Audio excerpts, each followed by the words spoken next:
विधानसभा चुनाव को देखते हुए कांग्रेस ने भी ग्वालियर चंबल अंचल में सक्रियता बढ़ा दी है। इस क्रम में पार्टी की राष्ट्रीय महामंत्री प्रियंका गांधी 21 जुलाई को ग्वालियर के मेला मैदान में सभा को संबोधित करेगी। सभा में 1 लाख लोग जुटाने का दावा किया जा रहा है। इस भीड़ को जुटाने की जिम्मेदारी पूर्व मुख्यमंत्री दिग्विजय सिंह ने उठाई। इसके लिए वे मंगलवार से ग्वालियर चंबल अंचल के दौरे पर आए हैं।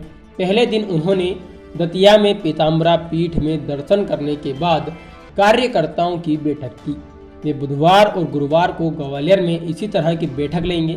दरअसल दिग्विजय सिंह की अंचल में सक्रियता की वजह अपने बेटे और विधायक जयवर्धन सिंह के लिए जमीन तैयार करना है, क्योंकि सिंधिया के कांग्रेस में रहने के दौरान उनकी इस अंचल में एक नहीं चली।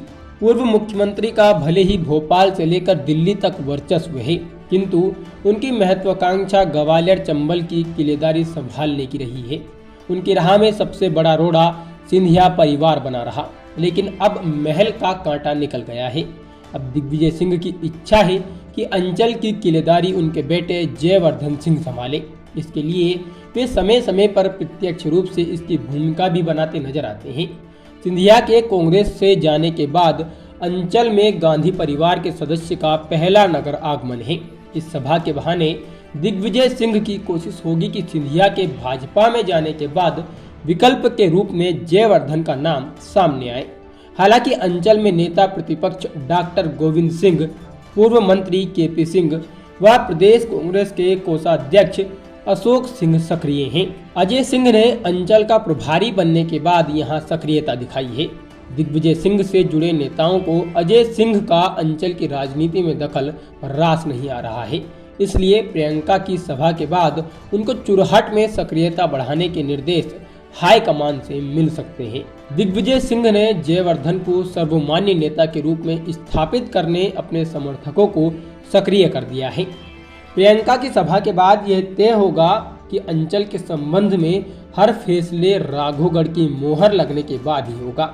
सभा के बाद जयवर्धन सिंह अंचल में पूरी तरह से सक्रिय नजर आएंगे। दिग्विजय सिंह का अंचल की किलेदारी को लेकर सिंधिया परिवार से शुरू से ही 36 का आंकड़ा रहा।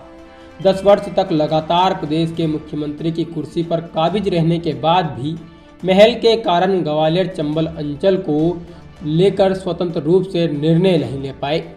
संगठन से लेकर सरकार में नियुक्तियों को लेकर राजी या गैर राजी उन्हें महल का निर्णय मानना पड़ता था। इसी कारण वर्षों तक उनके समर्थक हाशिए पर रहे, क्योंकि महल का दबदबा गांधी परिवार में दिग्विजय सिंह से अधिक नहीं तो कमतर भी नहीं था। यही कारण है कि कांग्रेस में अंचल के संबंध में होने वाले फैसले पर महल का अनापत्ति प्रमाण पत्र जरूरी होता था। यह बात दिग्विजय सिंह को आंतरिक रूप से परेशान करती रही।